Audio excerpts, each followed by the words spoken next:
Bueno, y aparte de eso, ya tenemos con nosotros a nuestro invitado, a don Andrew Smith, analista del Centro para el Bien Común de la Universidad Francisco de Vitoria. Don Andrew, muy buenas tardes, ¿qué tal? ¿Cómo se encuentra? Muchas gracias por estar con nosotros. Buenas tardes, un placer. Me gustaría preguntarle, lo primero de todo, en el día de hoy hemos conocido que se aprobaba esas sanciones de la Unión Europea a Rusia, pero que Rusia parece como es lo que viene a dar a la prensa, lo que vienen a decir los portavoces del gobierno ruso, que están un poco molestos por esas sanciones, pero que no les afectan a su economía. No sé si de verdad es así, si Rusia está pudiendo, a pesar de todas las sanciones que ha ido aplicando la Unión Europea, ahora ha sido el paquete número 18, si le está afectando de verdad o es simplemente un maquillaje, algo que maquilla un poco la situación porque no le hace daño a la economía rusa. ¿Quién tiene razón en esta parte? ¿Los europeos que dicen que sí afecta a la economía rusa o los propios rusos que dicen que simplemente lo que están haciendo los europeos es simplemente de cara a la galería, que a ellos no le afecta a su economía? Efectivamente, creo que fue Albert Einstein el que dijo que la locura es hacer el mismo experimento varias veces o una multitud de veces y esperar un resultado distinto. Lo que estamos viendo es más de lo mismo, la 18 ronda de cuando uno no sabe qué hacer, hace lo que sabe.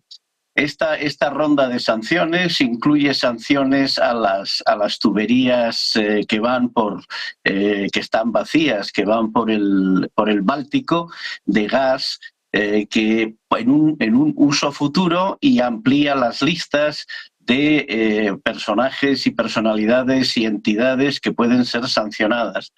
En realidad, ambas partes, la Unión Europea y los europeos y los rusos, tienen razón en el sentido de que los europeos dicen, bueno, esto es todo lo que podemos hacer porque no tenemos el consenso de la opinión pública y nuestros líderes para hacer más y para hacer cosas que realmente les sean útiles a los ucranianos, como por ejemplo empezar un proceso de incorporación a la Unión Europea, como por ejemplo formar planes para una intervención o un grupo de apoyo militar europeo logístico y por supuesto planes de integrar su industria militar a la industria europea, y lo que más se dice es poner vocación política para incorporar a Ucrania a la esfera de influencia occidental o europea.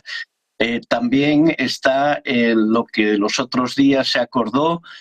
con Mark Rutte, que es la compra europea de material americano para dárselo a Ucrania, sobre todo esas 17 plataformas Patriot y demás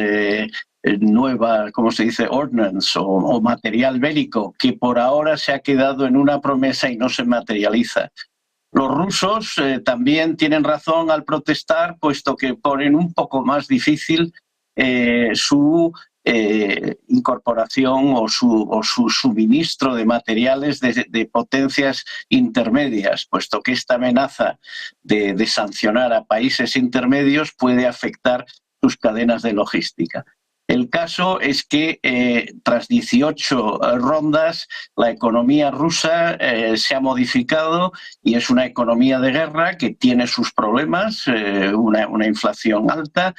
pero también está creciendo por la propia industria bélica, como va a crecer la industria europea y americana bélica ante la inversión que se va a hacer en el futuro. Por lo tanto, es, como decía anteriormente, es un poco cuando alguien no sabe qué hacer, hace lo que sabe. Y ante la falta de consenso político y de voluntad de los europeos de contribuir y decidirse apostar por su aliado ucraniano, pues es todo lo que creen que pueden hacer por el momento. Claro, porque me gustaría preguntarle, ahora estamos viendo que los socios de Ucrania en este aspecto,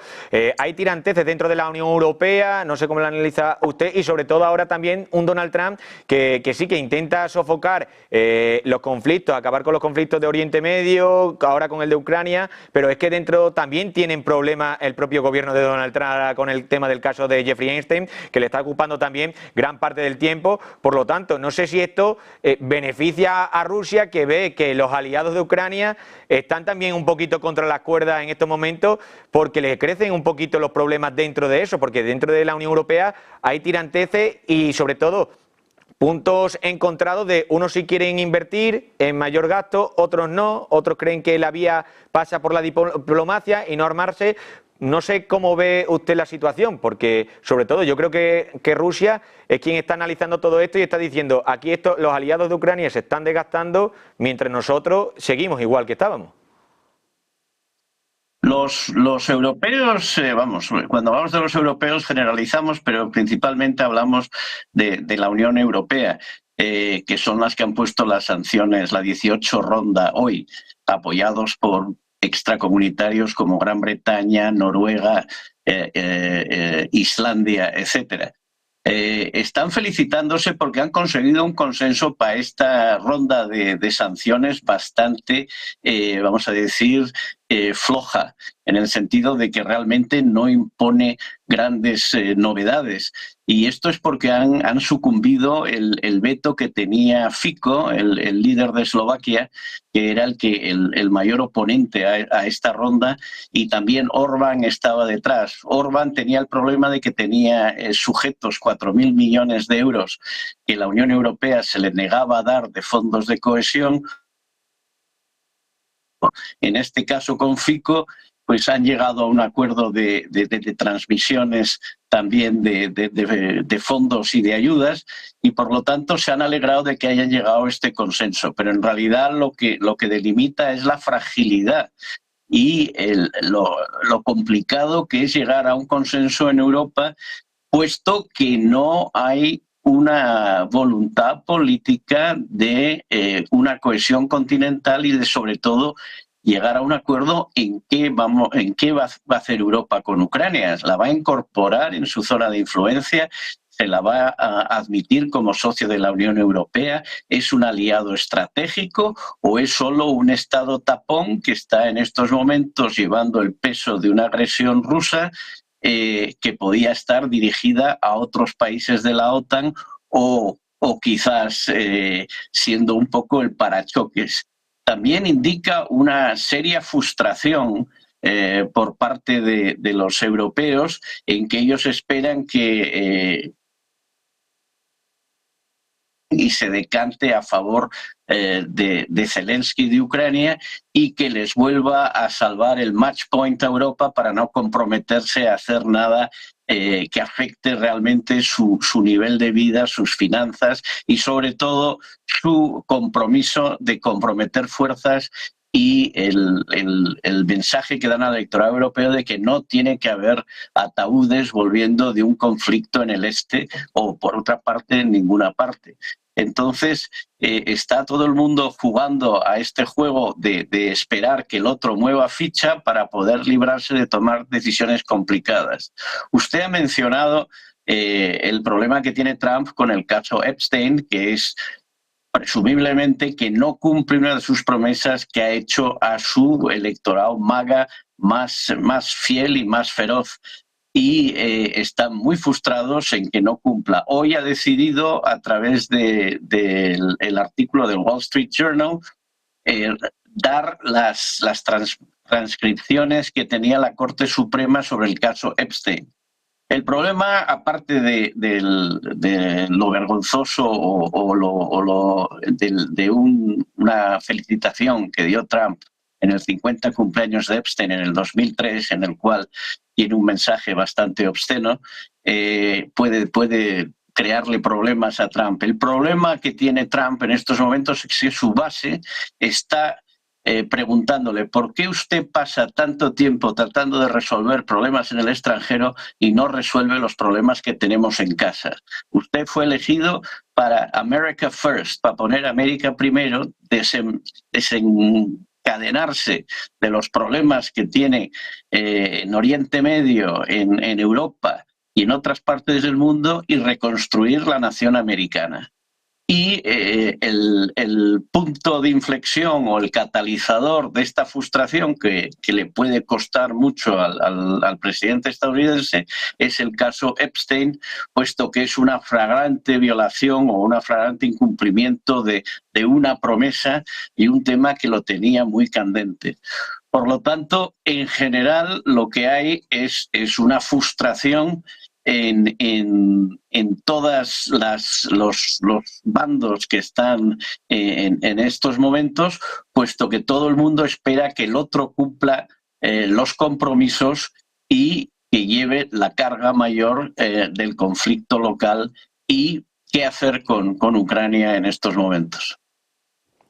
Don Andrew, permítame un momento que cuente una última hora y ahora regreso con usted, que es una última hora de Estados Unidos. Contábamos hace unos segundos aquí en Negocios Televisión que apuntaban varios medios. El Financial Times decía que Trump presiona para establecer un arancel mínimo del 15% o 20% a todos los productos de la Unión Europea. Bueno, pues como todo tiene una causa y un porqué, bueno, pues eso ha generado que se mueva la costelera, que se mueva los mercados y Estados Unidos cae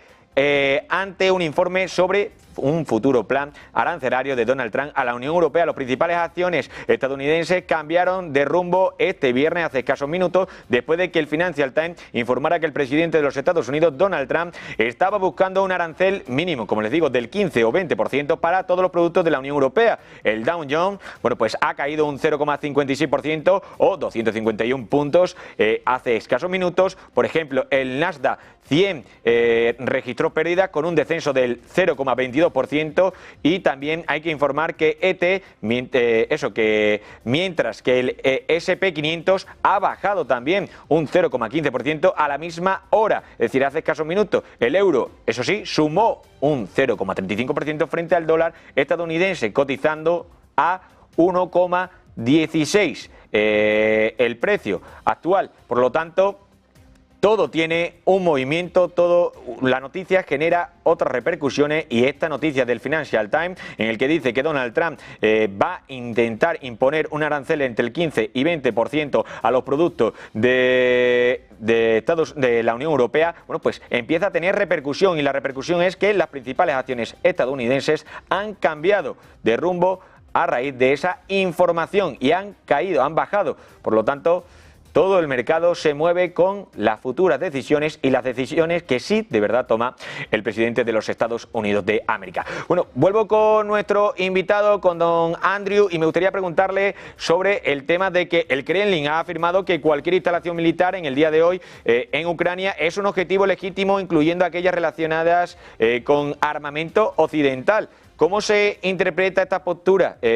¿Cómo podremos interpretar esta postura? ¿Crees que es simplemente algo de un aviso o simplemente de verdad el Kremlin no avisa, sino que actúa?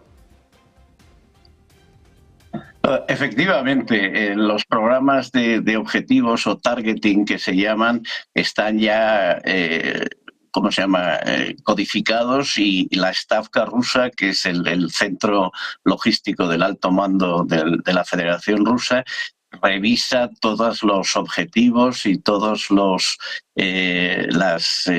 donde se van a actuar las tropas de una manera semanal o casi diaria, acorde con la inteligencia que se reciba. El mencionar las instalaciones que puedan ser compartidas con intereses occidentales es quizás una respuesta a la conversación que tuvieron el día 4 Trump y Zelensky sobre si podía tener acceso a objetivos rusos por parte ucraniana que hace unos días, me parece que fue el lunes, que fue filtrada a través de la prensa y fue altamente comentada como un salto de escalada posible. En este sentido, lo que los rusos están indicando es que todos los objetivos que ayuden a la proyección de fuerza ucraniana para contrarrestar la ofensiva de verano rusa son objetivos válidos y, por lo tanto, un aviso a navegantes en el sentido de que si hay fuerzas extraordinarias o asesores occidentales en estas instalaciones, pues pueden ser afectados por una posible intervención de las fuerzas rusas. Es un poco es un mucho el acuerdo tácito que hay entre los rusos y la OTAN de decir vamos a mantener este conflicto contenido dentro de unos parámetros que a lo más ancho es el parámetro nuclear, que no se puede tocar. Este conflicto tiene que ser resuelto sin recurrir a armas nucleares, pero también sin recurrir a provocaciones mutuas que inicien un proceso de escalada que puede ser convencional, que luego se les vaya de las manos, puesto que una vez que se empieza la escalada, el control de esa escalada lo tienen más los rusos, porque tienen armamento en todo el abanico de fuerzas para llegar al armamento nuclear, y las fuerzas occidentales, que tienen bastantes huecos que tratan de rellenar. Así que están lo que se puede denominar en el argot, ¿no? el control de crisis, para mantener el conflicto dentro de unos parámetros en los cuales ambas partes puedan ejercer un control y no verse involucrados en una situación que le obligaría a tomar decisiones que no están preparados para tomar, como responder a un ataque a unas fuerzas de su propio contingente e interpretarlo como un ataque bajo el artículo 5 de la OTAN, por ejemplo, que requiere una respuesta consenso para actuar de esa manera. Y los rusos de responder a una intervención ucraniana con aprobación occidental que quizás provoque lo que anteriormente estaba tratando de evitar, que los aliados de la OTAN respondan conjuntamente. Así que es un equilibrio muy delicado y son avisos y guiños que seguramente se están haciendo constantemente, pero que alguno de vez en cuando se filtra para subrayar la intención de que esto no se le vaya de las manos a ninguna de las dos partes. Me gustaría también preguntarle, ha nombrado usted a la OTAN, un comandante precisamente de la OTAN en el día de hoy ha hablado abiertamente de atacar el baluarte ruso en el Báltico. ¿Estamos ante una advertencia seria o un mensaje para simplemente consumo interno de los aliados? Yo creo que posiblemente lo último que ha mencionado usted, puesto que el frente con más éxito para Ucrania ha sido el frente marítimo en el Mar Negro. Y por lo tanto quieren replicarlo en el Báltico. Las circunstancias son bastante distintas y complejas, puesto que está el enclave de Kaliningrado, que está en una posición estratégica entre Polonia y Lituania, y luego el Golfo de Botnia, que constantemente están patrullando la Marina rusa para romper cualquier bloqueo que se haga desde Estonia a Finlandia. Entonces, el aviso del comandante de la OTAN es decir, podemos replicar el escenario del Mar Negro en el Mar Báltico, lo cual es poco creíble porque son dos escenarios completamente dispares, porque el estrecho de Skagerrak entre Dinamarca, Suecia y Noruega no es lo mismo que el estrecho de los Dardanelos, que va por Turquía, que está sujeto a la Convención de Montreux del 36, y desde la guerra, desde el comienzo, en febrero del 22, no han entrado ni han salido ningún barco de guerra a través de los Dardanelos, solamente barcos comerciales autorizados por los acuerdos a los que han llegado. pues forma parte de lo que mencionábamos antes, parte de esas señales que se dan para coaccionar y tratar de contener el conflicto dentro de los parámetros actuales y posiblemente reducirlo y no aumentar riesgos a un escenario que posiblemente sea nuevo, que sería el mar Báltico. Don Andrew, permítame que cuente un par de últimas horas y ahora le sigo preguntando sobre varios aspectos sobre la geopolítica. La primera de las últimas horas que tenemos que contar es que Irak ha aumentado los envíos del petróleo en señal de aumento de la producción. Irak planea aumentar los envíos de petróleo de Baras Medium a 17-18 millones de barriles en agosto, lo que representa un aumento significativo con respecto a los niveles de julio. Este aumento, que forma parte de un impulso más amplio de la producción de la OPEP más Plus, pues indica que Irak está intensificando la producción. El crudo sin destino, en particular, aumentará entre un 20% y un 30% con volúmenes asignados a socios también e inversores de capital, como Shell o Total Energy. Por otra parte, otra de las últimas horas que le tenemos que contar, se estaba hablando mucho sobre Brasil, que si Lula, que si Bolsonaro. Escuchábamos hace escasos minutos a Bolsonaro decir que él no iba a abandonar el país después de que le hayan puesto ese... el juez le haya impuesto que se tiene que quedar en el país y aparte de ello le hayan puesto una, por así decirlo, un aparato donde le geolocaliza en todo momento, en vivo y en directo. Bueno, pues aparte de eso, decía que él, si Donald Trump, él espera presentarse a las siguientes elecciones, a las elecciones de 2026 en Brasil, y que Donald Trump le apoye. Bueno, pues ahora habla Lula da Silva y dice que no dejará el país con esos locos, refiriéndose a Bolsonaro. No regresarán a las instituciones y al gobierno brasileño. Aparte de eso, también dice el presidente de Brasil, Lula da Silva, si tengo la salud que tengo hoy, seré candidato en las elecciones de 2026. Por lo tanto, Lula da Silva, que dice que no dejará el país en manos de Bolsonaro, y también dice que si mantiene la salud que tiene actualmente, en 2025 se presentará nuevamente como candidato para, eso sí, volver a tener la presidencia de Brasil en 2026. Por lo tanto, se prevé unas elecciones muy calientes entre Bolsonaro, que ha confirmado que se va a presentar y que espera que Donald Trump le apoye en su candidatura, y ahora Lula da Silva, que dice que espera también presentarse en 2026 a esas elecciones del país brasileño. Bueno, pues le quiero preguntar a don Andrew de nuevo, preguntarle porque una de las noticias que también contábamos en Negocios Televisión, en este noticiero, era la posibilidad de que en septiembre, el 3 de septiembre, se reúnan en China Trump, Xi Jinping y Putin. Decían varios medios de China, asiáticos, varios medios asiáticos, y decían que sería, en caso de reunirse, un mensaje de unión y sobre todo de paz al resto de países. No sé si usted lo analiza de esa forma, pero lo que sí creo yo que sería también una imagen muy llamativa para los aliados de Estados Unidos también. De decir, se hace usted una foto con Putin y sobre todo con uno de sus aliados más fuertes, con Xi Jinping, con China. No sé cómo quedaría un poco la relación en caso entre la OTAN y los países europeos con América en caso de que eso se produzca. Esta foto es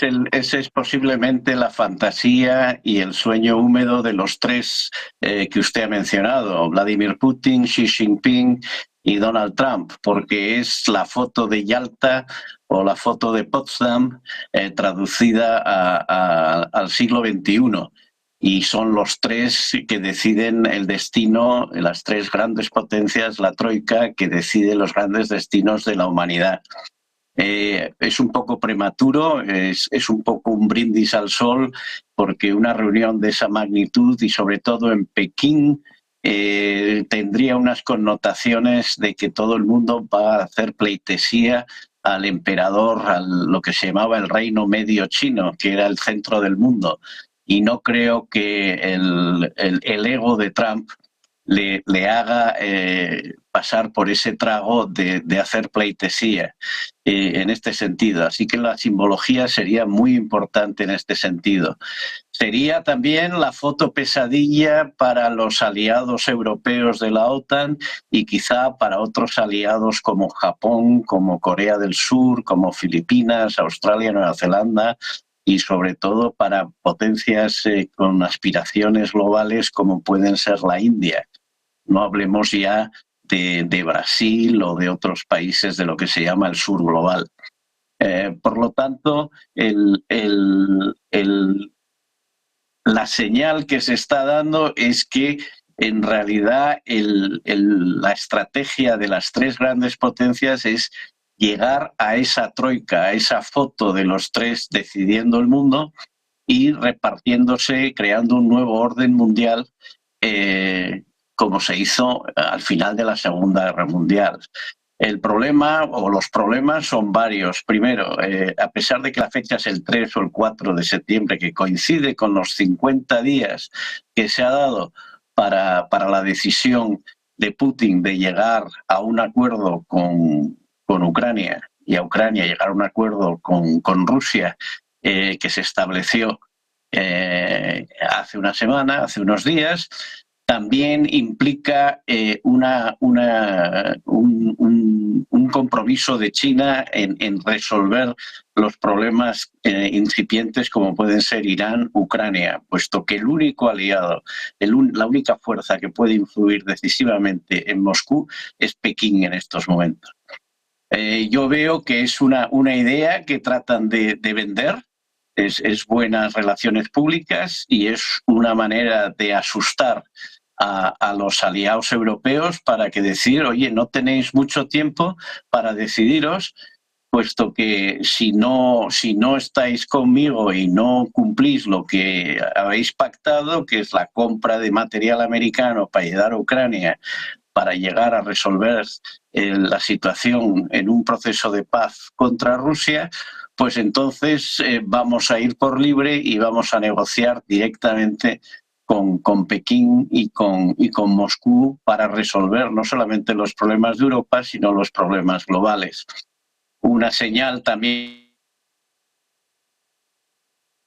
Rusia es una gran potencia y que está al mismo nivel de Rusia, de China y de Estados Unidos, aunque no lo esté, porque seamos realistas, las dos grandes potencias globales en este momento son China y Estados Unidos. Rusia tiene capacidad militar, pero económicamente el producto económico de Rusia es similar al de Italia y por lo tanto no está en la misma categoría de potencia global. La India está mucho más fuerte económicamente que Rusia. Por lo tanto, es buenas relaciones públicas, como he dicho, y un mensaje de que la paciencia tiene un límite y de que para principios de septiembre va a haber novedades y si la gente no mueve ficha o si los europeos no mueven ficha, se va a actuar unilateralmente. Leyendo el manual de Art of the Deal, de cómo negocia Trump y a la vista de los primeros 6 meses de su segunda administración, es una escalada para luego desescalar, una amenaza para luego congeniarse, un brindis al sol para luego retractarse. Pues esto solo lamentablemente el tiempo nos lo dirá, pero en estos momentos yo veo muy poco factible una cumbre en principios de septiembre entre los tres grandes y si me apura no la veo hasta posiblemente mediados del año que viene si llega a producirse. Don Andrew, me gustaría, para ir terminando, hacerle 2 preguntas. Le establezco la última, la primera, la penúltima, sobre el conflicto de Ucrania-Rusia. Hemos conocido en el día de hoy que ha habido una llamada entre Erdogan y Putin, en el que Erdogan ha hablado y ha dicho que a Putin que hay que hacer una tercera ronda de negociación, una tercera mesa de negociación en Turquía. No sé si usted ve posible ahora mismo esa tercera ronda ronda de financiación, de negociación, perdón, porque sí, que habla Ucrania de que se quiere sentar, también lo dice Estados Unidos, también lo dice Rusia, pero ninguno de los tres establece una fecha clave para sentarse y sobre todo que me hablara del papel que tiene que jugar Turquía, porque sí, Turquía ahora mismo está siendo intermediaria, al igual que pueden ser los otros países como México, podrían establecer esas mesas de negociaciones en México, en Brasil, etcétera, etcétera, pero no está estableciendo tampoco la posibilidad de que lleguen a acuerdos como tal, no está dando un paso, simplemente pone la mesa, por así decirlo, y observa qué pasa. Turquía ha sido hasta ahora una de las potencias mediadoras más efectivas con Qatar, con Egipto y también con Suiza en llegar a acuerdos. La frustración general de todo el mundo y especialmente de la opinión pública global es que los acuerdos que se pactan son de trabajo, cambio de prisioneros, cambio de información, acuerdos de logística, intervenciones de la Cruz Roja Internacional, pausas para retirar heridos, o sea, son cosas muy técnicas y sobre todo intercambio de información sobre, por ejemplo, las centrales nucleares para que no sean atacadas y produzcan un daño ecológico irreparable. Esto se ha conseguido en 2 rondas y también el papel de Turquía de que por lo menos se vean los ucranianos y los rusos en un contexto en el cual puedan discutir y hablar de sus temas, eso ya es un logro bastante sustancial. El problema es que ambas partes están tan distantes en sus posiciones y tan concentradas en la opción militar que grandes acuerdos parecen muy distantes. También hay que tener en cuenta que Rusia y Ucrania están en la dinámica de no ser los primeros que se levanten de la mesa, porque eso enfurecería a Donald Trump y a los americanos y les haría tomar partido por una de las dos partes, que sería en este caso bastante decisiva. Y también por la influencia más silenciosa, pero quizá más contundente de China, de que China no tiene ningún interés en que esta crisis cambie o destroce la economía mundial y su suministro de materias y se mantiene razonablemente entre un margen de 55 a 80 dólares y el precio del gas es sostenible. Entonces, por lo tanto, ambas potencias, como decía, Rusia y Ucrania, tienen que dar señales a los americanos principalmente, pero también a los chinos, de que están dispuestos a dialogar, de que son gente sensata, de que quieren resolver el problema y tratar de romper los nervios de la otra parte y que sea la otra la primera que se levante. Así que una tercera ronda muy factible de que tenga lugar y posiblemente salga con algunos acuerdos prácticos y técnicos de baja escala. No van a resolver el problema, no van a poner una fecha para un alto el fuego, sino que a lo mejor un éxito rotundo sería altos del fuego locales para lograr crear zonas libres de, ¿cómo se dice?, fire free zones, zonas en las cuales se reduzca el intercambio de fuego para poder evacuar a civiles, restaurar comunicaciones, evitar casos flagrantes de derrames de energía de sustancias tóxicas, etc. Así que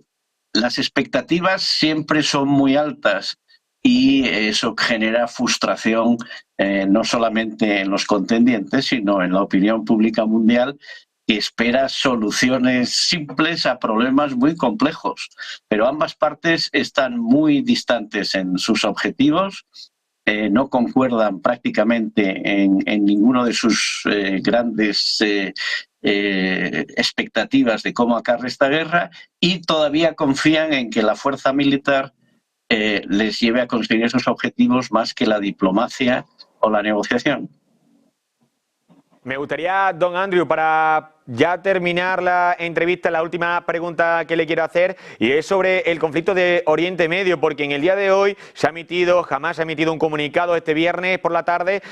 prometiendo continuar una larga batalla de desgaste si las actuales negociaciones de alto al fuego con Israel fracasan. Por lo tanto, Hamás no se cierra tampoco ni busca una paz, sino que dice: estamos listos para una batalla contra Israel si las negociaciones fracasan, diciendo que Israel, también apuntaba en ese comunicado, Israel podría querer torpedear esas negociaciones, aunque diga de cara al público que quieren llegar a una paz. Sí, el caso de Oriente Medio entre Hamás e Israel es un caso paradójico de que las dos partes exigen el suicidio de la otra parte para resolver sus problemas. La clave está en los rehenes que todavía están en manos, que es la baza que tiene Hamás para mantener el interés negociador y posiblemente acceder a su condición básica de que se retire las Fuerzas Armadas de Israel de la Franja de Gaza. Israel se aferra al tema de los rehenes y al tema de Hamás, organización terrorista, para exigir su autoinmolación y su desaparición como fuerza no solamente armada, sino política en Gaza en un futuro. Estos dos objetivos son autoexcluyentes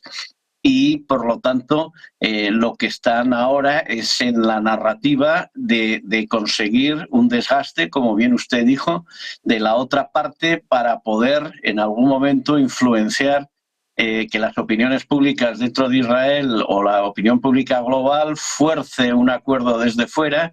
o incrementar el apoyo de los aliados y del mundo árabe o musulmán a la causa de Hamás, que no se está produciendo. Estamos en una situación crítica, puesto que en medio de todo esto están 2 millones de ciudadanos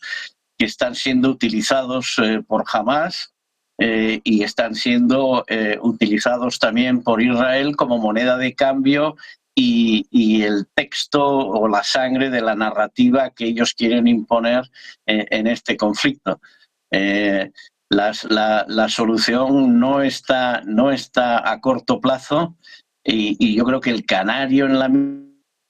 dilucidar que hay algún progreso, porque hay mucha presión en Qatar, también en Chipre, también en Egipto, de que esto no puede alargarse y sobre todo presión por parte de Teherán, de que hay que calmar las aguas porque la prioridad de Teherán es la supervivencia de su régimen, no los intereses de sus proxies o aliados, y por lo tanto el canario será si hay algún avance en el tema de los rehenes. Y Hamás decide soltar rehenes y haber un intercambio con prisioneros palestinos en manos de Israel, entonces es que se ha avanzado bastante en este problema. También hay un nuevo frente abierto, que es el frente como dicen, la franja occidental del río Jordán, o como llama el Estado de Israel, Judea y Samaria. Los incidentes ahí empiezan a adquirir más protagonismo que los incidentes en Gaza, y eso quizá provoque volver a ser el actor principal en este conflicto y no quedarse relegado a un actor secundario. Así que es una crisis multidimensional en la cual muy difícil, alguien tiene que ceder, y en estos momentos ninguna de las dos partes quiere ceder, puesto que se arriesga a perder su causa a largo plazo. Andrew, le agradezco enormemente su paso por Negocios Televisión. Nos quedamos con esa última reflexión sobre el conflicto de Oriente Medio, que también ahora queda un poquito más relegado por el conflicto de Ucrania, opacado un poquito el conflicto ese, pero sigue habiendo problemática en diferentes puntos de Oriente Medio, con Israel, con Siria, con Gaza, sobre todo también con Hamas, por lo tanto muy pendiente de ello, lo analizaremos más adelante y seguramente tendremos el placer de contar de nuevo con usted, que siempre es un placer tenerle aquí en Negocios Televisión. Muchas gracias, el placer es mío. Buenas noches. Que tenga buena tarde. Bueno, pues antes de hacer un pequeño alto en el camino, en este espacio, en este noticiero, les vamos a analizar los precios de las criptomonedas, cómo se encuentran actualmente, ahora mismo a esta hora de la tarde, a las 7:17 de la tarde. En primer lugar, lo van a ver ustedes ahora mismo en su pantalla. Encontramos, bueno, pues el Bitcoin, que tiene una bajada del 1,04% y tiene un valor de 117.600